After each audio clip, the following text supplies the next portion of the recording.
Capítulo 16. Relaciones extraterrestres con la Tierra. En varias oportunidades nos hemos referido a continuas visitas realizadas a nuestro planeta por hombres de otros mundos. Ahora ha llegado el momento de explicar cómo, en verdad, muchas de ellas fueron más que simples visitas de estudio o de investigación. Con todo lo informado hasta aquí, podrá el lector comprender mejor la estrecha relación existente entre las humanidades pobladoras de nuestro sistema solar, bajo la sabia y vigilante dirección de aquel reino central al que nos hemos referido como el reino de la luz dorada, y su corte de grandes espíritus que enrumban la evolución de todo el conjunto, pese a lo que quieran pensar o opinar los hombres de la tierra, muy en especial los ignorantes o maliciosos fariseos de las distintas religiones que durante siglos se pavonearon como ministros de Dios, creando dogmas y mitos que hoy comienzan a desmoronarse ante el avance inexorable de la verdad y de la luz, para el mismo cumplimiento de los inmutables planes cósmicos dirigidos desde aquel sublime reino central, en donde asienta su glorioso poder el sublime Señor, a quien ya hemos llamado varias veces Dios del amor y del perdón, camino de la luz, de la verdad y de la vida. El origen de las razas. En los capítulos anteriores solo hicimos referencias simples esbozos de algunas de aquellas visitas. Ahora vamos a tratar de explicar un buen número de ellas, tomando como ejemplo las más notables y fáciles de entender, entre la gran cantidad de intervenciones que, para el mejor desarrollo de la vida inteligente en nuestro planeta, tuvieron en los primitivos albores de la civilización terrestre humanidades venidas de otros mundos. En primer lugar vamos a referirnos a un hecho capital, a un fenómeno innegable que, hasta hoy, no pudo ser explicado satisfactoriamente ni por los antropólogos, arqueólogos, paleontólogos, ni menos por los sacerdotes de las distintas religiones: la variedad de razas en la Tierra. Si nuestra humanidad tuvo un mismo origen, si desciende, toda, como la Biblia narra en el Génesis de Moisés, de una sola pareja original, Adán y Eva, primeros padres de todos los seres humanos, ¿cómo explicar la serie de contradicciones que brotan del texto bíblico? Contradicciones imposibles de negar a quien estudia el Génesis con criterio científico imparcial. Adán y Eva se nos muestran como pertenecientes a la raza blanca. Todos sus descendientes inmediatos, en la larga lista bíblica hasta Noé, poseen los caracteres morfológicos y antropomórficos distintivos de tal raza. Y si toda la humanidad fue exterminada por el diluvio, lógico es que la nueva humanidad nació de la descendencia directa de Noé. La ciencia nos demuestra que las leyes de la herencia no permiten manifestar caracteres diferentes mientras no medien elementos nuevos que introduzcan nuevas características raciales, o sea la mezcla de razas en la procreación de nuevos seres. ¿Cómo explicar, entonces, que de padres sin ninguna característica ajena a la raza blanca, hayan podido nacer la raza negra, la raza roja o cobriza y la raza amarilla? La respuesta a tal enigma, que ha ocasionado centenarias discusiones y hasta muchos ateísmos, nos viene ahora desde Ganímedes. Adán no fue un hombre, un individuo, sino toda una raza. La blanca, última de las razas asentadas en la tierra. Esto no contradice a la Biblia, porque todos los discípulos de las diferentes escuelas esotéricas saben que el Génesis, como la gran mayoría de los textos sagrados más antiguos, fue escrito en ciertas partes de manera simbólica. La creación del hombre allí aludida representa un amplio e infinito proceso cósmico, en que las figuras de los textos literales se refieren a fenómenos abstractos y sus consecuencias objetivas en diferentes planos de la naturaleza. El polvo de la tierra con que Dios aparece formando al hombre es la materia que forma todos los mundos en nuestro sistema planetario. Tiene los mismos componentes materiales, químicos físicos, los mismos minerales que integran, como sabemos, nuestro cuerpo, y el espíritu infundido, a manera de soplo divino, sigue el proceso ya explicado cuando hablamos de la cuarta dimensión. Además, si conocemos el significado hebraico de la palabra Adam, veremos que es humanidad. Y esto lo encontramos, también, en el Génesis. En el capítulo 5, versículo 2, leemos: varón y hembra los crió, y los bendijo, el día en que todos fueron criados. Si añadimos esto la aparente contradicción que se advierte en los pasajes referentes al diálogo entre Dios y Caín, después del asesinato de Abel, en que Dios le pone marca a Caín para que no sea perseguido y matado al huir del Edén, ¿quién o quiénes podrían haber hecho eso, si solo fueran Adán y Eva, con Caín, los únicos habitantes de la tierra en ese momento? Y vemos, también que Caín, según el capítulo 4, ver 16 y 17, se dirigió a la tierra de Nod, en donde conoció a la que fue su mujer y de la que tuvo su hijo Enoch. Era, por tanto, otra región ya habitada por otros seres humanos. Esto prueba que no solo Adán y su mujer eran los únicos habitantes del planeta. ¿Quiénes eran los otros, y de dónde habían salido?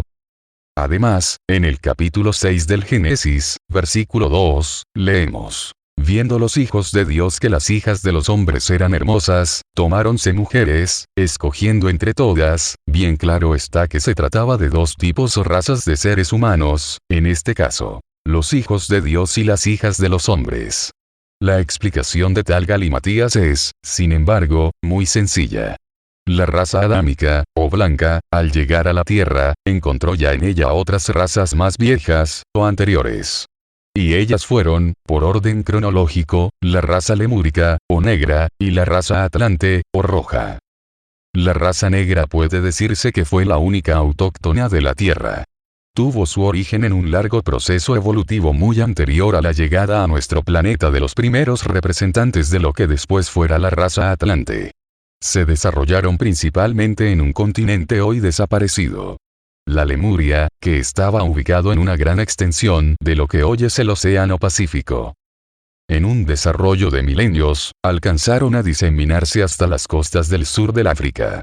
Australia y Nueva Zelanda son restos de aquel gran continente que desapareció bajo las aguas en una serie de cataclismos sucesivos en un periodo de más o menos 10.000 años. Su existencia tuvo lugar, probablemente, entre 80.000 y 40.000 años atrás. En esa época la Tierra aún mantenía dos lunas. La otra era de tamaño menor que la actual y giraba en una órbita más amplia, a casi el doble de distancia que la actual. Refieren los informes obtenidos por nuestro amigo Ganímedes, que la influencia combinada proveniente de ambas lunas motivó un crecimiento notable del cuerpo físico en hombres y animales, y esto fue la causa de que en esos tiempos vivieran hombres gigantescos en el planeta. Por otra parte, esto se menciona, también, en la Biblia. Esa luna más pequeña y más apartada, fue atraída, violentamente, por un gran cuerpo celeste que se cruzó con la Tierra hace aproximadamente 30.000 años. La influencia tremenda ejercida sobre nuestro astro por aquel insólito visitante fue, en verdad, la causa del tremendo cataclismo final que transformó la geografía de entonces. Muchas porciones superficiales, en distintos lugares del globo, se hundieron, siendo invadidas por las aguas que formaron nuevos mares. Y otras, hasta entonces sumergidas, emergieron. De esto la geología tiene abundantes pruebas, y muchos hombres de ciencia, y hasta simples particulares, han tenido oportunidad de ver y estudiar los extensos campos cubiertos con residuos marinos en diferentes lugares elevados de nuestros actuales continentes. En muchas cumbres de la cordillera de los Andes, en el altiplano de Perú y Bolivia, a más de 4.000 metros de altura, en varios lugares de los Himalayas, entre 5 y 7.000 metros de altitud y hasta en pleno centro del actual desierto del Sahara, se encuentra abundantes sedimentos de conchas y toda clase de restos marinos que prueban cómo, en verdad, fueron fondos de mares desaparecidos. La segunda raza, o sea la roja, fue de origen extraterrestre. Para ser más concretos, fue venusiana. En los albores de la nueva era, que comenzó para nosotros, hace exactamente 28.760 años, fueron trasladados, en diferentes grupos y en un lapso de más o menos 100 años, muchos de los habitantes del planeta Venus, por astronaves provenientes del planeta amarillo, del que nos hemos ocupado anteriormente. Las crónicas del reino de Munt narran que en esos remotos años se estaba gestando en Venus terroríficos trastornos, mutaciones catastróficas y cambios ambientales que darían lugar a la extinción total de la vida en ese astro.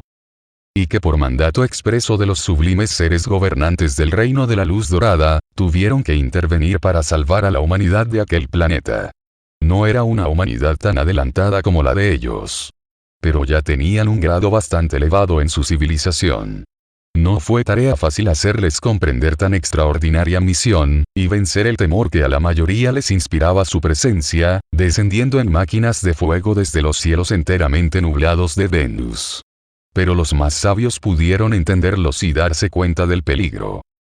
Así, por grupos, fueron siendo transportados a la Tierra, en donde se establecieron, principalmente, en el gran continente al que llamaron la Tierra de Mu, la famosa Atlántida de los egipcios y de Platón.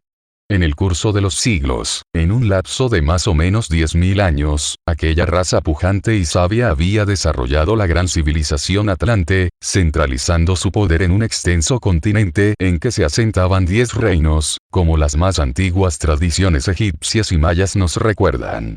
Y en esas tradiciones se conservaba, hasta los tiempos más cercanos, la historia de aquel pueblo bajado de los cielos, al que, también, conocían como el país de Mu. La existencia de la Atlántida, tan discutida hasta hoy, ha dejado profundas huellas en la gran mayoría de los pueblos antiguos de nuestro planeta. Sería muy largo, y fuera del tema de esta obra, pretender explicar la multitud de pruebas de todo orden que abonan su poderosa influencia en el mundo del pasado. Todas las religiones de esa etapa de evolución de nuestra humanidad. Las costumbres, ritos, tradiciones de muchos pueblos, especialmente en las tres Américas. Muchos de los hitos de civilización en los primitivos griegos, fenicios y etruscos, hasta en los actuales habitantes del norte de África, recuerdan la influencia atlante en sus orígenes. Existe una gran bibliografía sobre el tema, a la que pueden recurrir quienes se interesen.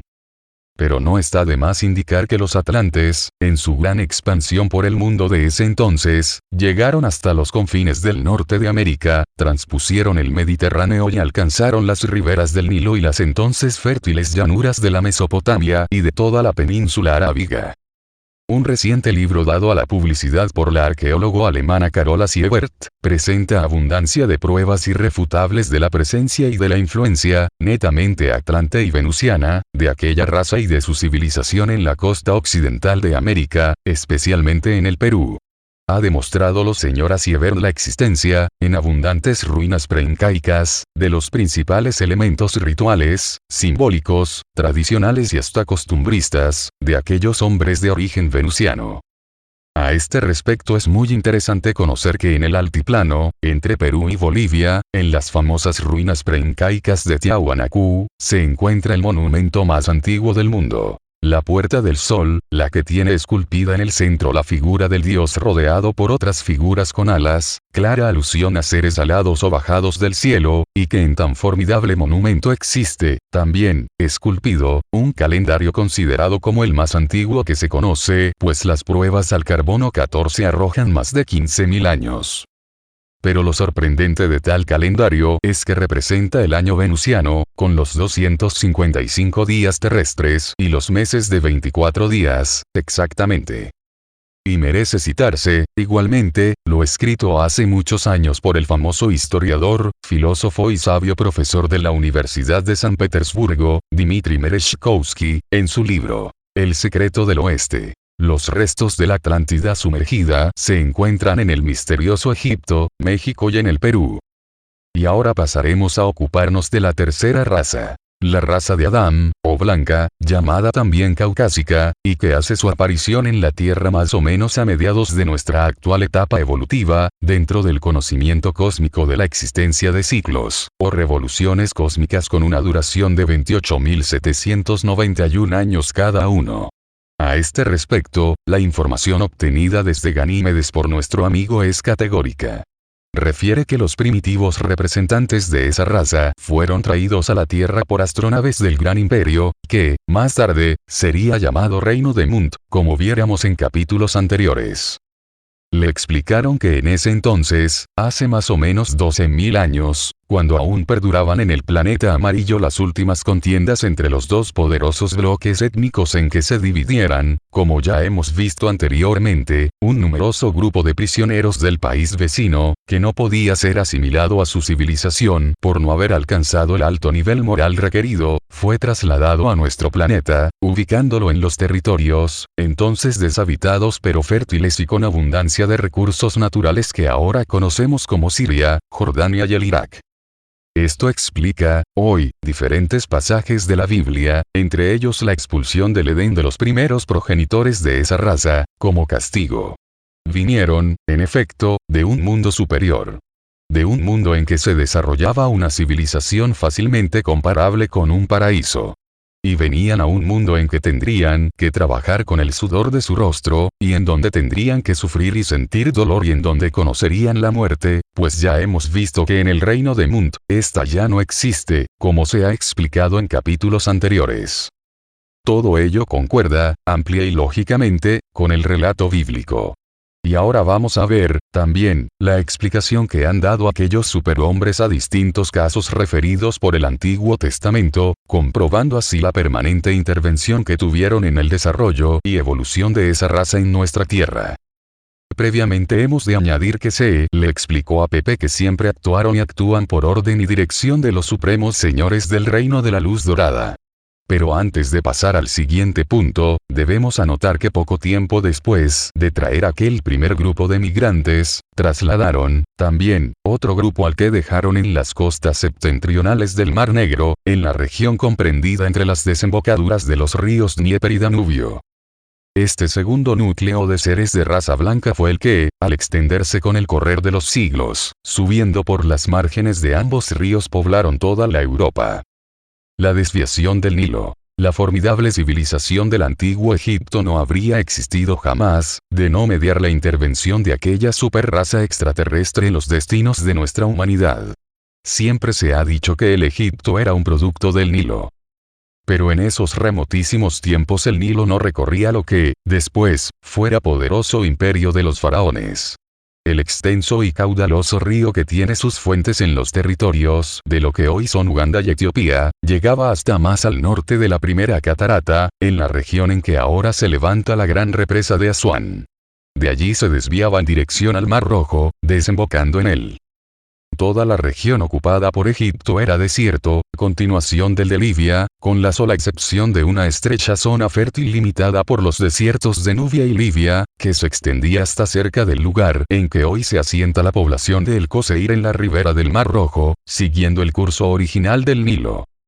1500 años más tarde, cuando ya los pobladores de esa región de la tierra se habían multiplicado y formado grandes tribus, algunas de las cuales llegaron a ponerse en contacto con descendientes de la raza lemuriana y de la raza atlante, los sublimes señores del reino de la luz dorada ordenaron al pueblo que después fuera el reino de Munt, volver a la tierra a preparar el asiento de lo que, en los planes cósmicos, debía ser la gran civilización egipcia.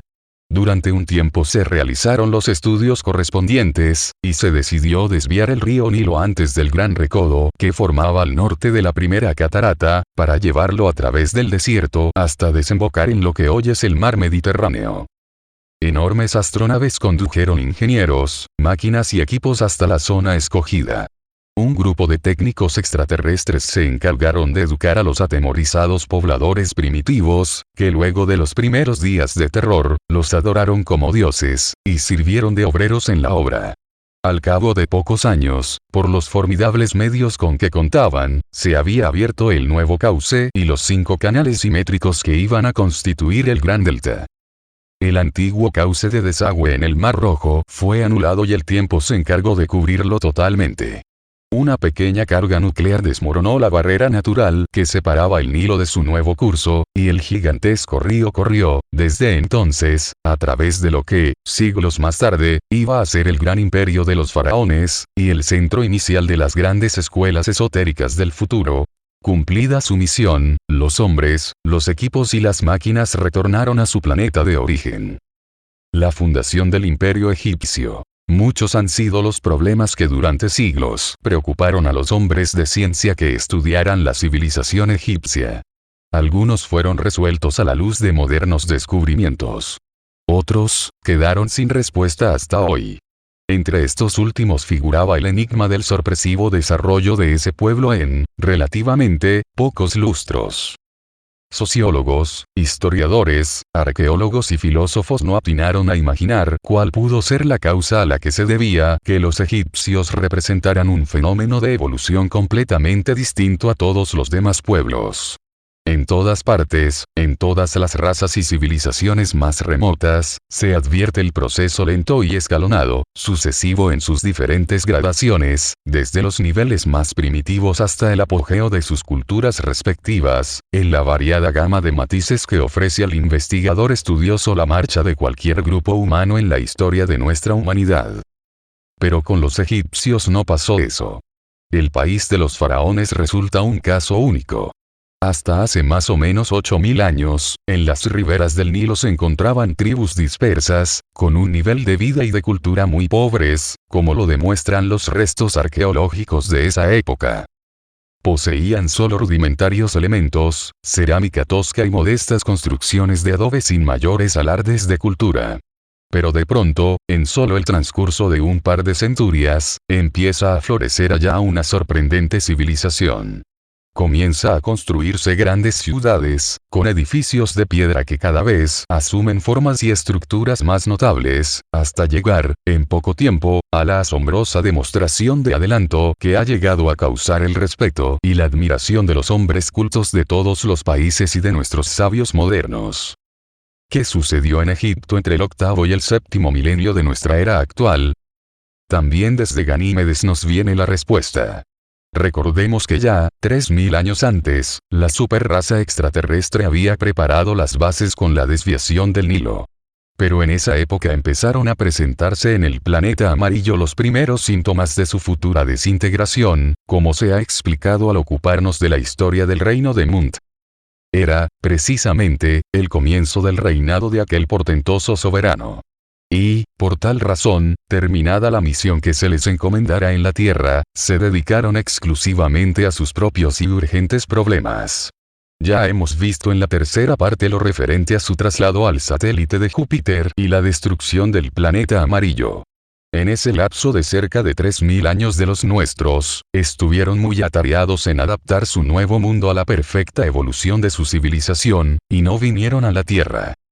Pero una vez satisfechos con su nueva morada, recibieron del Sol otra misión: fundar la gran civilización del Nilo. Debemos recordar que la historia del antiguo Egipto es perfectamente conocida, por la abundancia de documentos de todas las épocas, en que se narra, minuciosamente, el desenvolvimiento de ese gran pueblo.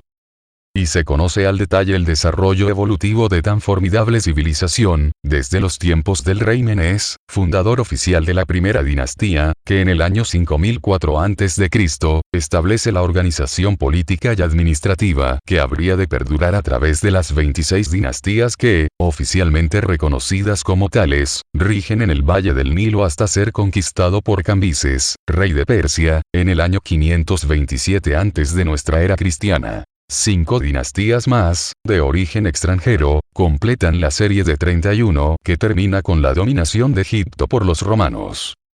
Pero es históricamente conocido, también, que al asumir Menés el poder soberano del Egipto, encuentra ya un país organizado, con una civilización floreciente y un gobierno teocrático ejercido por la casta sacerdotal, que en un lapso indefinido de tiempo, había ya establecido las bases de la cultura, religión, economía y administración de todo el país, que son continuadas por Menés y sus sucesores durante más de 5000 años.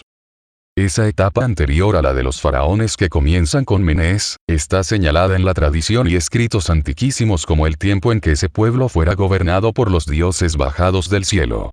No se fija, con exactitud, cuánto duró aquella primera etapa. Los egipcios no acostumbraban a señalar cronológicamente los tiempos en forma correlativa. Preferían relatar los hechos correspondientes a cada periodo gubernamental, refiriéndolos al personaje gobernante. Y en esa lejana época, no existen datos concretos que permitan identificar, todavía, a los personajes. Por eso aquel periodo en que se manifiesta, claramente, un tipo de gobierno manejado por seres divinos, que delegan sus poderes a los sacerdotes gobernantes, pero sin descuidar su control directo, ha parecido a muchos una etapa legendaria o mítica de la historia del Egipto. Pero los hechos comprueban que no hubo tal leyenda, y que los aparentes mitos han sido la transcripción pintoresca en la forma, pero exacta en el fondo, referente a un lapso de más o menos 1000 años durante los cuales se convirtió a las tribus dispersas entre las regiones del Bajo y Alto Nilo, de núcleos humanos dispersos y desorganizados, en un floreciente imperio que en los tiempos de Menes ya contaba con importantes ciudades, en las que se levantaban magníficos templos y majestuosos monumentos. Uno de estos, posiblemente el más notable por muchos conceptos, fue la Esfinge. Esta formidable y enigmática figura, gigantesca mole de granito que se levanta hoy en las arenas vecinas al Cairo, junto con las 3 grandes pirámides de Keops, Kefren y Miserino, ha causado el asombro de miles de generaciones y ha mantenido en el más estricto secreto el misterio de su origen y el de los fines para los que fue construida. Ahora, el secreto de la Esfinge, como se mencionó por largos siglos a tan enigmático monumento, llega a su fin con las explicaciones que nos vienen de Ganímedes. Ellos, los hombres del reino de Munt, fueron sus constructores. Mejor dicho, los arquitectos directivos de la obra. Se ubicó en un lugar solitario, frente al Nilo, como templo iniciático y sede hermética de los primeros hermanos de la Esfinge, aquella fraternidad oculta tantas veces mencionada en este libro. En ella se preparaba a los sacerdotes escogidos como los más capacitados para gobernar el naciente imperio, y más tarde, al correr de los siglos, cuando ya había desaparecido el primitivo gobierno teocrático, siguió siendo el lugar de reunión y de instrucción de los miembros de esa escuela de sabiduría cósmica. Desde los tiempos de la tercera dinastía pudieron ingresar en ella miembros laicos, y así tuvo el Egipto, posteriormente, sabios portentosos ajenos por completo a la orgullosa casta sacerdotal que, por milenios, trató siempre de dominar a los faraones, sucesores de Menes.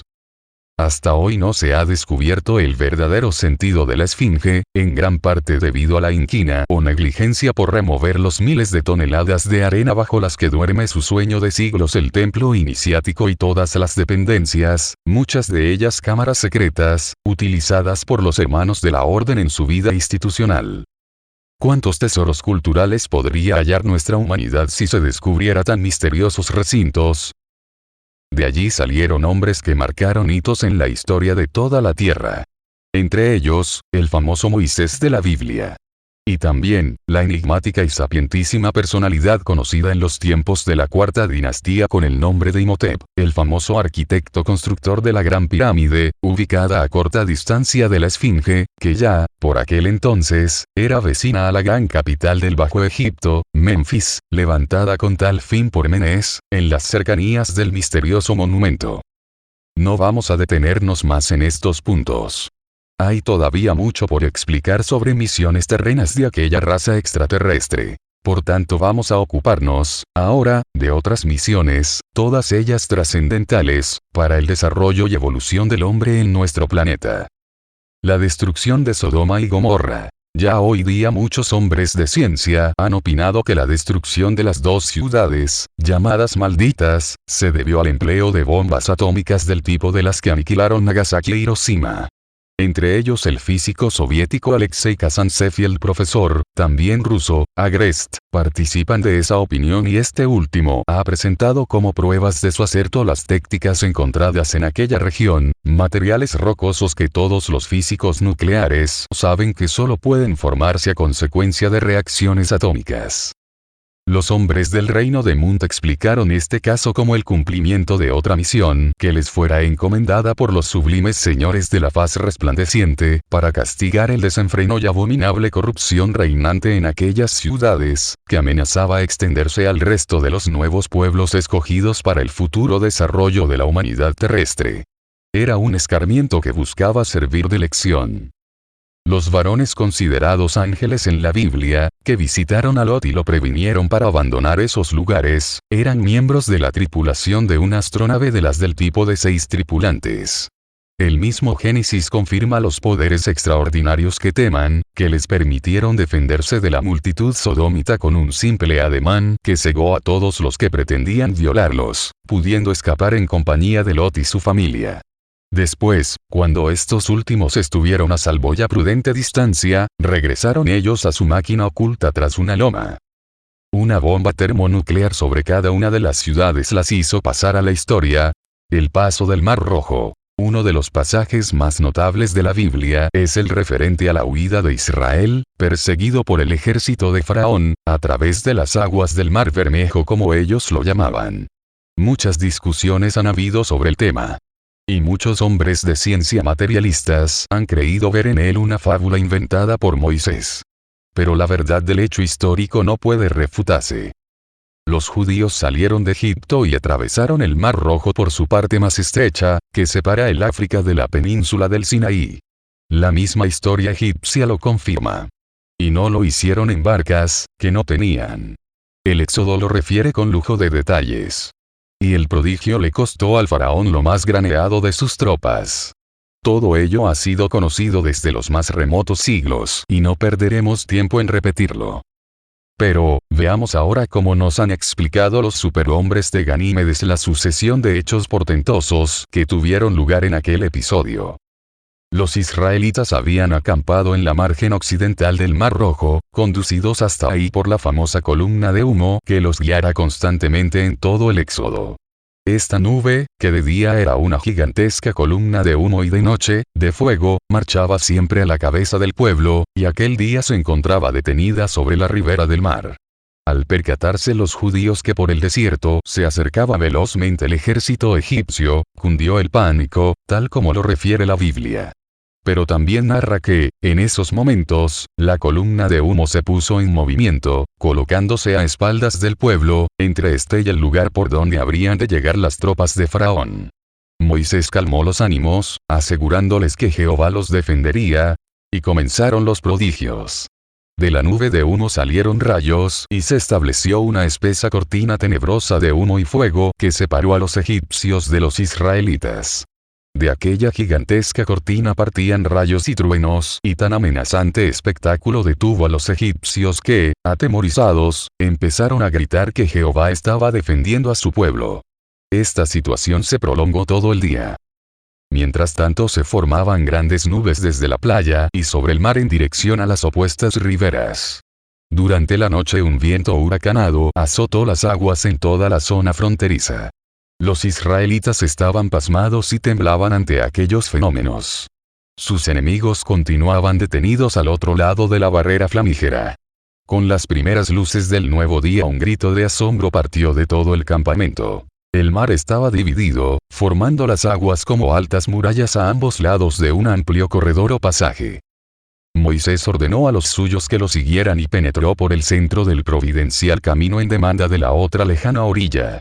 Al ver eso, no sin dejar de temer, los demás siguieron tras él, marchando apretujados por el centro seco de aquel sendero constituido por el fondo del Mar Rojo. Con terror miraban a ambos lados las murallas líquidas y trepidantes, como si estuvieran contenidas por túpidas y poderosas mallas de gigantescas redes invisibles. Cuando ya todos los israelitas se encontraban atravesando el mar, a pie enjuto, la columna de humo que los protegía se movilizó, desapareciendo la cortina de fuego que separaba los dos campos. Esta vez fueron los egipcios los que lanzaron grandes voces ante el espectáculo que presenciaban. Detenidos en la playa, presa del terror que tal prodigio les infundía, no se atrevían a avanzar tras los judíos que se iban alejando en demanda de la otra orilla. Pero sus jefes, más audaces, viendo que la presa se les escapaba, lograron imponerse. Los carros y caballería empezaron a ingresar a tan insólito corredor y viendo que no les sucedía nada, el resto de las tropas los siguió. Los israelitas estaban ya cerca de las otras riberas, y a carrera abierta las alcanzaron cuando los soldados de Faraón llegaban al centro del mar. De la columna de humo que protegía a los judíos, comenzaron a partir rayos que destrozaban las ruedas de los carros, mataban a los caballos y jinetes, deteniendo a todo el ejército. El pánico se apoderó de todos. Pretendieron volverse atrás. Pero en aquel momento las murallas líquidas se deshicieron como gigantescas cataratas y todas las tropas fueron sepultadas por las aguas del Mar Rojo. Los hombres de Ganímedes explican así todos estos fenómenos. Tenían la misión de los sublimes señores del reino de la luz dorada, de proteger y salvar al pueblo de Moisés para fines ulteriores en el desarrollo de los planes cósmicos, en cuanto a la evolución de la humanidad terrestre. Moisés, como secreto hermano de la Esfinge, poseía la sabiduría y conocimientos necesarios para poder comunicarse con ellos. Así, desde los momentos en que luchó por conseguir que el faraón los dejara salir de Egipto, sabía que contaría con su ayuda. Pero no podía revelar a un pueblo tan ignorante y atrasado en todo concepto, las grandes verdades científicas y cósmicas que él, por su iniciación, sabía cómo utilizar. Al no poder explicar muchas cosas ocultas, secretos obtenidos en la forma tradicional y extremadamente rigurosa de su hermandad iniciática, se vio precisado atribuirlo a la figura del Dios Jehová, personaje que, según analizaremos después, tuvo muchos aspectos poco divinos en su larga intervención en la vida y religión del pueblo israelita. Así pues, desde la salida de Egipto, estuvieron acompañados y guiados por aquella famosa nube en forma de columna, de humo en el día y de fuego en las noches, en la que se encerraba Jehová y que los protegió como ya vimos para el paso del Mar Bermejo. Tal nube, en realidad, fue siempre una astronave de las del tipo chico que ya conocemos, que se presentaba envuelta por una nube gaseosa para no aterrorizar a los primitivos e ignorantes judíos, más dados a aceptar explicaciones de tipo sobrenatural, divino o fabuloso, que a comprender hechos y verdades científicas que, hasta hoy, son difíciles de entender para muchos. Y ya sabemos que por las noches aparecía como una nube de fuego, fenómeno que no necesita mayor explicación ahora. En cuanto a la separación de las aguas del mar, dicen que se utilizó la fuerza combinada de una de sus bases espaciales y 6 astronaves de las del tipo grande, ya descrito anteriormente, que se colocaron a conveniente altura, en fila india, teniendo 3 máquinas en cada extremo y la base en el centro, sobre toda la extensión del brazo de mar que separa las costas de esa zona. Esa fue la gigantesca nube que cubría todo el corredor formado por las aguas separadas. Este fenómeno se logró mediante el empleo de poderosas fuerzas electromagnéticas en combinación con fuerzas vivas de la cuarta dimensión, que anulando la gravitación de las aguas, suspendiéndolas como las suspenden las trombas marinas en los grandes tifones, y manteniendo una cohesión molecular parecida a la de los bloques de hielo en ambas murallas acuáticas, lograron el efecto perseguido y lo mantuvieron durante todo el tiempo que fue necesario. En cuanto al ataque a los carros y caballería, lo realizó la máquina pequeña con sus propios y simples elementos defensivos ofensivos, armas incomprensibles todavía por nosotros a las que nos hemos referido en un capítulo anterior y que los hombres del reino de Munt no parecen estar dispuestos a explicar en detalle. Visitas de Moisés a la cumbre del Sinaí. Durante todo ese tiempo que los israelitas acamparon a las faldas del monte Sinaí, fueron muchas las veces que Moisés subió a la cumbre. Siempre lo hizo solo, excepto la ocasión en que lo acompañó su hermano Aarón, destinado a ser el sumo sacerdote. Nadie se atrevió, jamás, a subir tras él, porque ello estaba penado con la muerte. Y siempre, también, en tales casos, era llamado desde la cumbre, que en esos momentos era cubierta por una gran nube resplandeciente, con rayos y truenos que aterrorizaban al pueblo. Cuando regresaba Moisés, traía los mensajes que le daba Jehová. Es fácil, ahora, comprender que se trataba de una astronave en cumplimiento de misiones de enseñanza, para ir estructurando las bases culturales y religiosas que se proponía inculcar en el alma de los israelitas. Una de aquellas visitas duró 40 días y 40 noches. Todo el pueblo vio que Moisés penetraba en la espesa nube que cubría la cumbre y luego la nube se alejó. Fue un viaje al reino de Munt, en donde aprendió muchas nuevas lecciones y de donde trajo, ya grabadas, las tablas de la ley. Es ya ampliamente conocido que al retornar, ese pueblo ignorante, rebelde, lúbrico y codicioso, en la tradicional anarquía que siempre lo caracterizó, le había vuelto las espaldas y, en medio de una formidable orgía, estaba adorando al becerro de oro, el maná del cielo. La Biblia nos dice que durante los 40 años que duró la permanencia de los israelitas en el desierto, estuvieron recibiendo diariamente del cielo su ración de maná. Estaba constituido por unas bolitas de sustancia parecida al pan, que todas las mañanas aparecía cubriendo el suelo de su campamento, en cantidad suficiente para todos.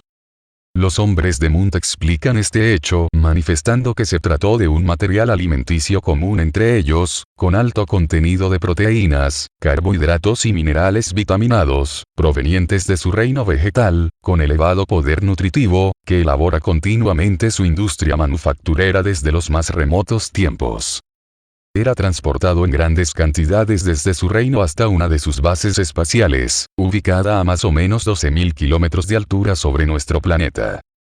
Se lo llevaba en grandes envases herméticamente cerrados para evitar su descomposición, y lo almacenaban en las grandes bodegas de la base, de donde se extraía la cantidad necesaria para el suministro diario, de lo que se encargaba una de las grandes astronaves de carga con base en dicha estación espacial, la que en las postreras horas de la madrugada, en pocos minutos bajaba hasta escasa altura sobre el campamento, envolviéndose siempre en la consabida nube de humo, arrojaba el cargamento en un lento vuelo circular, y retornaba a su base.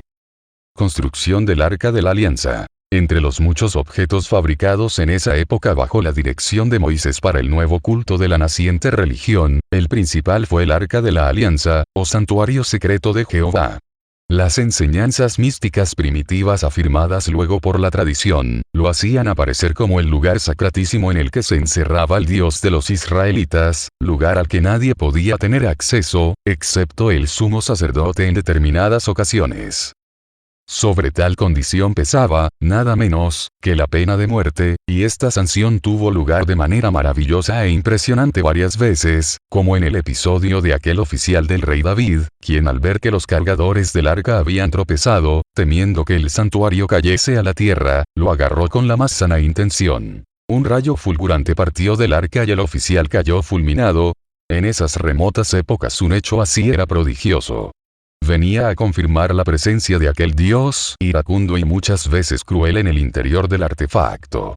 Un pueblo ignorante no podía encontrar otra explicación a fenómenos de tal naturaleza, que las maravillosas y fantásticas ofrecidas por los sacerdotes, cuyo jefe era el único poseedor del secreto. Este, en realidad, era muy simple. El arca, según se expresa detalladamente en la Biblia, estaba recubierta enteramente de oro, por dentro y fuera. En su construcción, lo que no se dice en ninguno de los libros de Moisés, intervinieron instrucciones secretas recibidas en el reino de Munt para convertir aquel objeto de culto en un poderoso elemento generador de electricidad.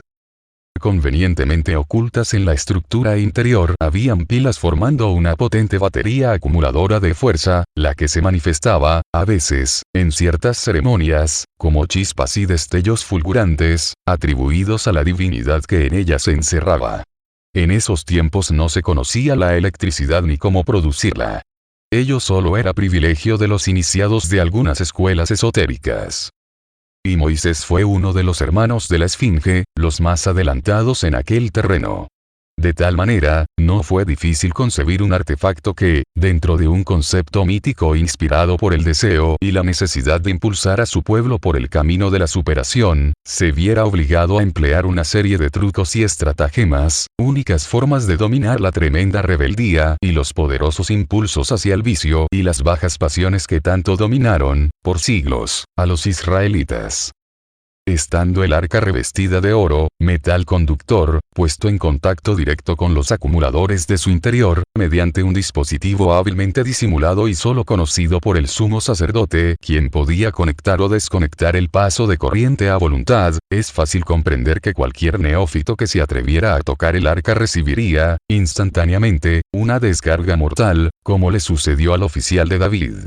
Y las pilas, de un tipo de alta potencia, eran proporcionadas por los hombres de Ganímedes. En aquel entonces, el fin justificaba los medios. Visitas de profetas al reino de Munt. No solo Moisés tuvo el privilegio de conocer el mundo maravilloso organizado en el satélite de Júpiter. Muchas de las grandes figuras representativas del adelanto cultural, moral y religioso de la humanidad terrestre, tuvieron esa oportunidad, en diferentes épocas y lugares. La lista es muy larga, pues se reparte entre todos los pueblos de la tierra. Para detallar todos y cada uno de los casos, necesitaríamos ocupar un volumen especial, tan extenso como este libro en su integridad. Tal vez podamos hacerlo andando el tiempo. Mas ahora, debemos concretarnos al desarrollo del tema principal que motiva esta obra, que en realidad, viene a ser un mensaje extraordinario debido al momento histórico y apocalíptico en que se encuentra nuestra humanidad. Entre los muchos nombres que podríamos citar de esa larga lista, mencionaremos a Imhotep, Enoch y Elías, el señor Buda, Zoroastro, Lao Tse y Confucio. Imhotep, a quien nos referimos al tratar sobre la historia de Egipto, fue el sabio constructor de la gran pirámide de Keops. Fue un hermano de la Esfinge y su admirable sabiduría, demostrada por las maravillas de ese milenario monumento, tuvo confirmación y refuerzo objetivo en varias visitas realizadas secretamente al reino de Mut. Vivió más de 250 años y su muerte fue un misterio, pues siendo personaje tan notable, nadie supo hasta hoy en dónde fue sepultado. La verdad es que al término de su misión en la tierra lo llevaron a Ganímedes. Los profetas Enoch y Elías, tan mencionados en el Antiguo Testamento, también fueron conducidos al reino de Mut, como se confirma en los textos bíblicos al narrar que fueron llevados al cielo en carros de fuego. En cuanto al señor Buda, o sea el príncipe Siddhartha Gautama, o Sakyamuni como también fuera llamado, fundador del budismo, es figura tan conocida en la historia que nos evita dar mayores referencias personales.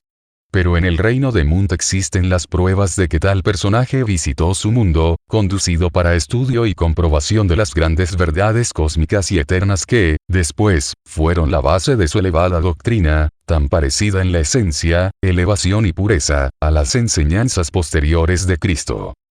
La figura grandiosa de Zoroastro, o Zaratustra, autor del conjunto de libros sagrados conocidos como Senda Vesta, pilares fundamentales de la religión mazdeísta de la antigua Persia, la más elevada y noble por su alta moral, por la profundidad y sabiduría de sus conceptos básicos en cuanto a la interpretación simbólica o alegórica de las grandes verdades cósmicas, guarda una estrecha relación fundamental con los mismos principios esenciales que encontramos en la religión mosaica, en el budismo y en el cristianismo primitivo y sustancial.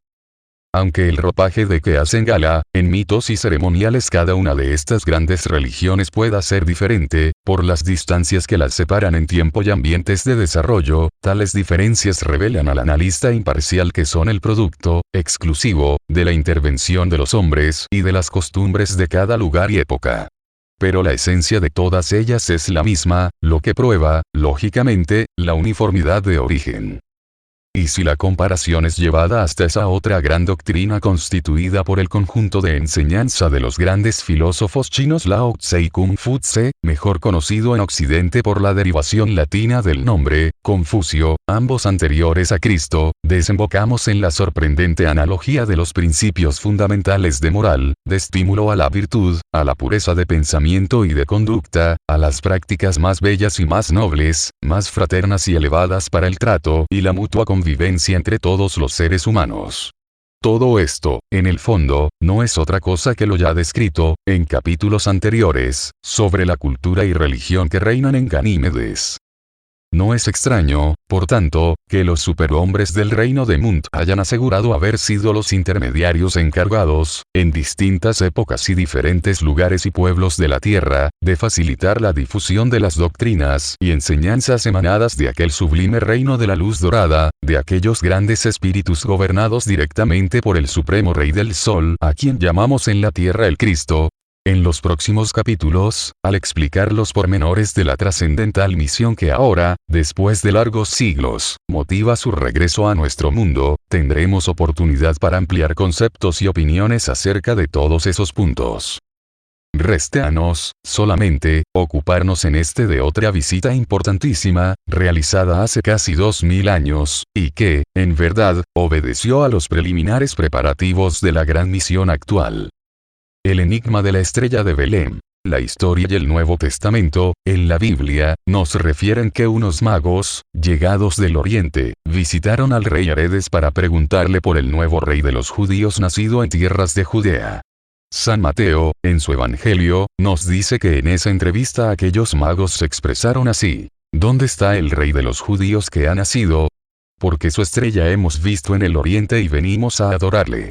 Y en el curso de los siguientes versículos del capítulo 2, narra cómo esos magos, después de hablar nuevamente con Herodes, vuelven a ver la mencionada estrella que los va guiando hasta Belén, y que se detiene exactamente sobre el pesebre en que se hallaba el niño Jesús y sus padres.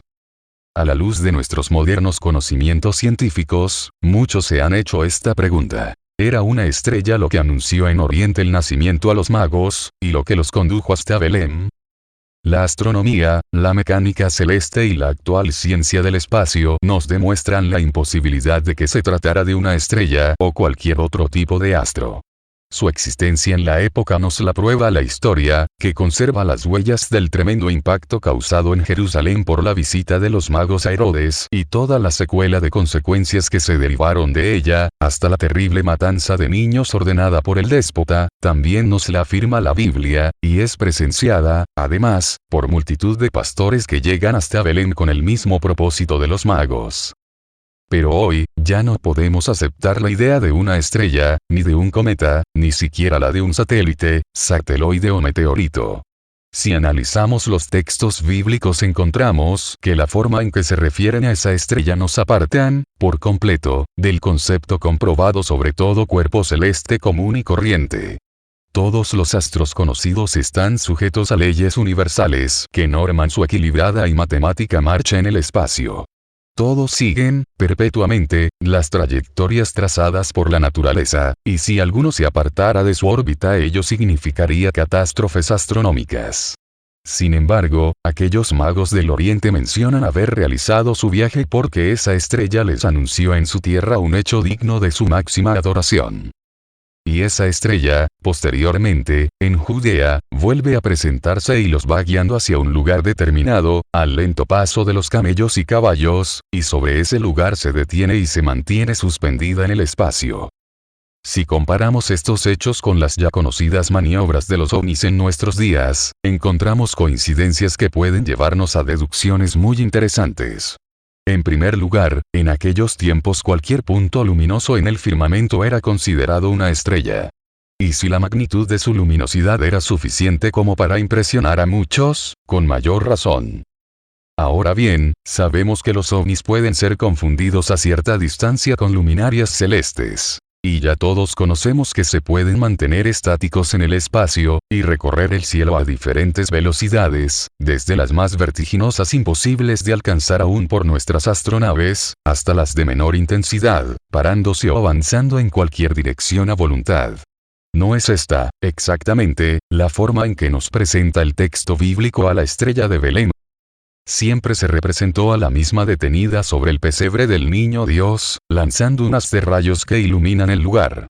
Ya sabemos, también, que aquellas máquinas extraterrestres han sido vistas en la misma forma. Detenidas en el espacio, inmóviles a cierta altura del suelo, iluminando con un potente haz de luz el sitio sobre el cual se encontraban. Entonces cabe preguntarse, ¿fue una nave extraterrestre la que anunció el nacimiento de Jesús a los magos en su distante país, y la que los guió, posteriormente, hasta el pesebre? La respuesta es obvia. Ellos habían afirmado, categóricamente, que la estrella les anunció, en su tierra, el nacimiento del niño y su condición de nuevo rey de los judíos, y una estrella no habla para anunciar tales cosas, por tanto la conclusión, lógica, es evidente. Fue una astronave tripulada por seres capaces de realizar tal anuncio y guiar, más tarde, al grupo de magos hasta su destino.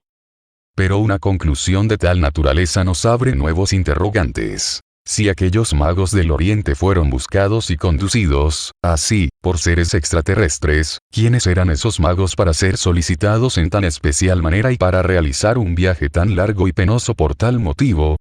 La historia y la Biblia no nos dan detalles al respecto. Solo se dice que llegaron a Jerusalén desde lejanas tierras del Oriente y que, al ser avisados en sueños de las intenciones aviesas de Herodes, regresaron a sus países por otro camino para evitar pasar de nuevo por la capital judía. ¿Quiénes fueron tan importantes y misteriosos personajes? ¿Qué relación tenían con la venida del Mesías, para realizar tan larga, penosa y peligrosa aventura, con el solo afán de rendir un homenaje a un niño que acababa de nacer? ¿Y qué relación había entre ese niño, los magos y los seres extraterrestres que tripularon aquella máquina espacial? Tan enmarañado problema no habría tenido jamás una respuesta de no haber mediado, en él, la intervención directa de los superhombres de Ganímedes. Y por esos habitantes del reino de Mund que ahora vuelven a visitarnos, podemos conocer el portentoso enigma de la estrella, descubrir el misterioso velo que durante 2 milenios envolviera la personalidad de aquellos magos, y alcanzar a vislumbrar las profundas relaciones de todos los personajes y elementos que intervinieron en ese acontecimiento, aun que las respuestas puedan parecer a los profanos en las ciencias metafísicas pasmosamente desconcertantes. Esos magos eran iniciados hermanos de la Esfinge, oriundos del Egipto, y sacerdotes iniciados de Zoroastro. Los egipcios, que fueron 3, venían de la región de Caldea en donde se refugiaran huyendo de la dominación romana impuesta años antes en su tierra natal. Y los persas, que también fueran 3, provenientes de la región de Bactriana. Conocedores profundos de los planes cósmicos de acuerdo con los cuales se norma la marcha de todos los mundos y de todas las humanidades que los pueblan. En esos planes cósmicos, bebieron sus conocimientos los hombres que trazaran en la pirámide de Keops las famosas profecías a que nos hemos referido como un oráculo perfecto de nuestra actual civilización, y en ese oráculo, como entre las profecías de la Biblia, también estaba señalada la venida a este mundo del Mesías prometido, del ser divino que bajaría a la tierra para marcar nuevos rumbos a esta humanidad. Los grandes iniciados de esas escuelas de misterios sabían quién debía bajar en cumplimiento de tan magna misión cósmica, y conocían, por tanto, que aquel gran ser podía llamarse rey, pues era y es el rey de nuestro sistema solar. En cuanto a la relación que hubo entre esos magos, el nacimiento de Cristo y la intervención de los seres extraterrestres en todo el episodio, llegamos a la parte más trascendental del gran misterio cósmico realizado en esos tiempos. Debemos aclarar, en primer término, que el nombre de magos que se les adjudicara a priori, y que se conservó en la Biblia, fue debido a la profunda sabiduría y maravillosos poderes demostrados ante Herodes, que concitaron su temor y respeto así como la admiración supersticiosa de cuantos tuvieron contacto con ellos en su visita a Jerusalén. Pero no eran alardes frívolos como los de la magia barata de otros encantadores o prestidigitadores comunes de esa época. Eran en verdad poderes elevados, alcanzados en una larga evolución al servicio de la divinidad por 2 de los espíritus que integraban ese grupo. El gran maestro persa y el gran iniciado egipcio, cada uno de ellos acompañado por 2 íntimos discípulos. Y ahora tendrá el lector que repasar cuanto explicamos acerca de la cuarta dimensión y de la reencarnación, pues tenemos que declarar que esos 2 imponentes personajes que infundieran temor al rey Herodes eran, nada menos, que el espíritu de Moisés, reencarnado como sacerdote persa de Zoroastro, y el espíritu de Sakyamuni, o señor Buda, encarnado entonces como gran hermano de la Esfinge del Egipto. La oculta identidad de tan altos personajes ha sido relevada por los superhombres de Ganímedes para explicar la formidable misión cósmica que por designios divinos del reino de la luz dorada, empezaba a desarrollarse en aquellos días, en directa concordancia con el descenso a la tierra del supremo señor del reino de nuestro sistema solar, que venía a fundar la nueva religión llamada a reemplazar a todas las formas religiosas y doctrinas anteriores, preparando el advenimiento de la nueva era en este mundo. No importa que los hombres hayan creado barreras divisorias, interpretaciones antojadizas de la divinidad, religiones que en vez de unir han separado, por la ignorancia y la ambición de poder de quienes, siempre, en la tierra, trataron de impresionar las mentes populares titulándose profetas o ministros de Dios. No importa que las castas sacerdotales de todos los tiempos, hasta el presente, hayan explotado más o menos a las masas, imponiéndoles obligaciones, unas veces útiles, pero muchas otras necias. Tratando de explicar, a su manera, secretos de la naturaleza y del cosmos que, en la mayor parte de los casos, desconocían ellos mismos. El fenómeno se ha repetido siempre, desde los más remotos tiempos, porque el sendero hacia Dios ha sido y es una necesidad inherente al espíritu humano, presente en todos con mayor o menor intensidad, pero eterno como el propio espíritu. Y, ante la multitud ignorante, ansiosa de luz y de verdad, siempre se formaron grupos de maestros o de guías dispuestos a enseñar y conducir. El origen de todos ellos siempre fue parecido. En los planes que norman la marcha de la humanidad hacia el progreso, nunca faltaron apóstoles de la verdad que iniciaran una labor efectiva de ayuda y asistencia, de instrucción y educación positivas. Ello se deriva, precisamente, de aquellos planes cósmicos ya mencionados. Pero con el correr del tiempo, al ir desapareciendo los pioneros, los fundadores, los verdaderos guías, amorosos y desinteresados como auténticos soldados del reino, fue degenerando, en la mayor parte de los casos, el grupo colegiado, la institución o iglesia por ellos creada. Y al faltar la sabiduría y el amor de los genuinos apóstoles, la ambición o egoísmo de los seguidores llegó, muchas veces, a las más absurdas pretensiones, a las aberraciones más bajas y los más censurables medios para mantener la autoridad y el poder sobre las masas, que fueron cimentados, al principio, sobre fundamentos nobles, amorosos y elevados. Hemos dicho que no importa, mayormente, este fenómeno, porque es fruto de la misma debilidad humana, debilidad que debe fortalecerse y transformarse, en la marcha progresiva hacia la perfección de todos y de todo, y para ello han existido, siempre, aquellos secretos soldados del reino como los misteriosos miembros de las escuelas iniciáticas auténticas, no las que se atribuyen este nombre sin merecerlo, que en todas las épocas y en todos los pueblos han trabajado al amparo del hermetismo do que se rodearon, para poder proteger el mejor cumplimiento de sus misiones, que muchas veces, o en la generalidad de los casos, habrían sido incomprendidas y a no dudarlo obstaculizadas por los hombres de su época.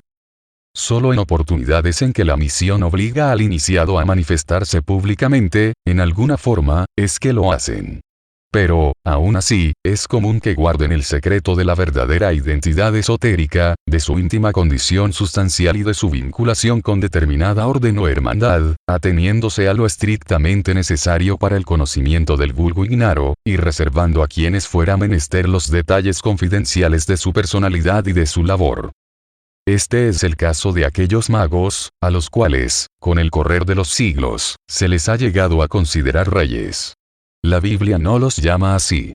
Únicamente se refiere a ellos diciendo, unos magos vinieron del oriente a Jerusalén, viajaban sin séquito, con la sencillez propia de los grandes maestros esotéricos, y llevando consigo tan solo el equipaje requerido por su especial misión.